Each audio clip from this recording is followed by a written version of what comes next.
like a butterfly emerging from a chrysalis. Cassidy Kite transforms herself. You have to learn how to hold yourself up with different parts of your body. Pull, pull, pull. Pull that leg.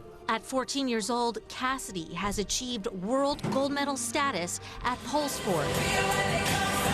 Jaw-dropping aerial acrobatics combined with breathtaking artistry using a stage pole. I skip school sometimes to go to practice just so I can have a solid routine that's ready. You could do a jade. Routines that began at the age of 9 years old. Cassidy started to experiment on a pole that her coach Melvin, a pole sport champion himself, happened to bring to the gym. What was your response when your 9-year-old daughter said to you, hey, I want to compete in pole sport? I wasn't naive to the fact that a lot of people associate pole dance with adult entertainment, and that was something I was a little wary of.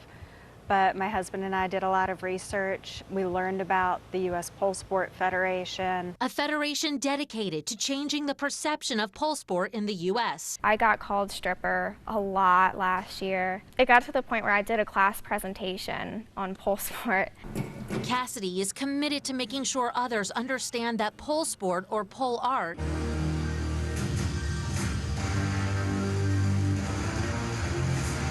is one of the most dynamic challenges an athlete can scale. Because I want the sport to be accepted for what it is. Pole sport has a much larger following in Europe. Particularly in countries like Italy and France and Russia, I've seen like hundreds of girls show up to their competitions. It's really big in Europe. But in America, there are less than 5 girls around Cassidy's age who compete. The connotations often associated with a pole likely impacting the sport's popularity. We've had issues before with Instagram.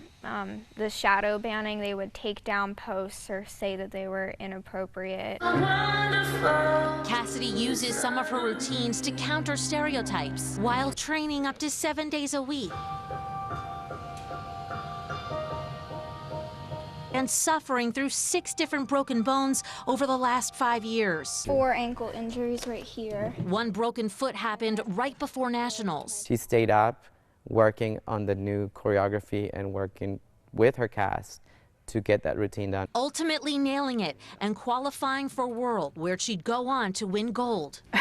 Whenever she's on stage, the tears just start flowing. As she watches her daughter, who will not let her flame be put out by negative comments. She's always been positive about it and never been shy to be proud and represent the sport. Good. It's so worth it in the end, because once you get on stage and perform for all of these people, it's the best feeling.